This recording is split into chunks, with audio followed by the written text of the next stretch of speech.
1 week on, for the first time, we've heard from Mozambique's president, Felipe Nyusi, saying this isn't the biggest attack and saying the citizens should not let themselves be distracted by it.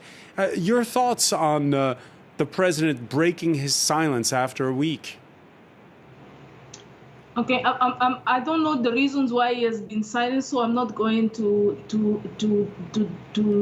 elaborate a lot on that. What I can say from his comments is that at one point I agree with him. This hasn't been by far the worst attack since this insurgency began in October 2017.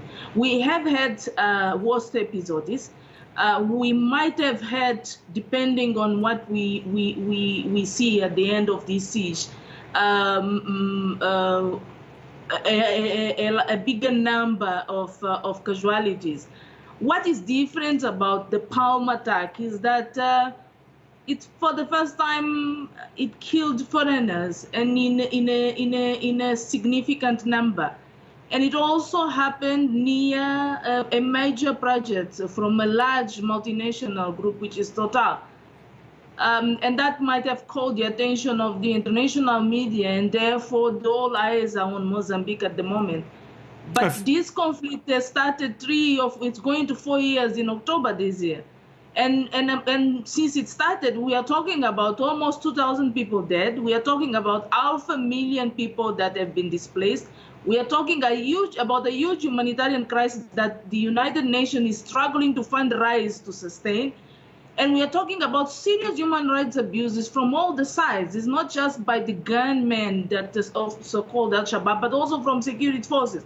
We have been reporting on those things. We have been documenting those abuses, not just us. Amnesty International recently published a report in which, for example, denounces abuses not only by security forces and the Islamist group, but also by the private mercenary group that is operating on the side of the Mozambican government. So the Mozambican people have been let down for the past 3 to 4 years. On that score, let me ask you, Zenaida, do you welcome the news by Portugal that it's sending 60 military advisors?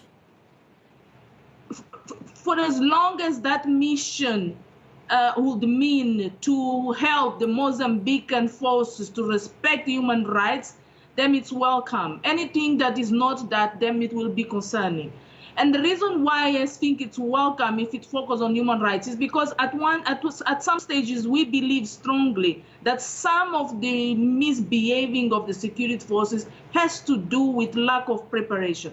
There is an element of indiscipline, bad behavior, abuses, and crime that needs to be dealt with sooner than later. It should have been dealt with long ago. Impunity cannot continue to survive in Mozambique. But there is also an element of not knowing what to do, especially when attacks happen. It's not clear what is the role of the security forces on the ground.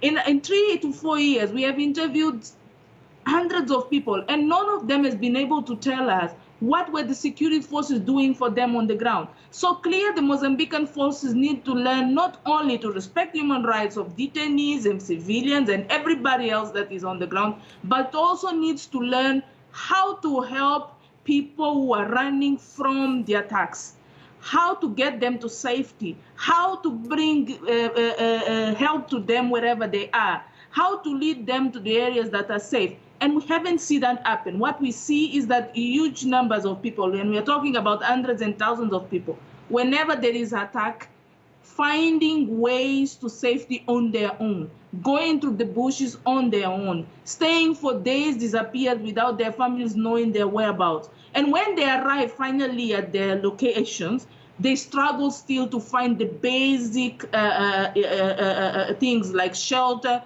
food, medical attention, and so on. So if the European Union or the Portugal help will address those things, then it's very welcome.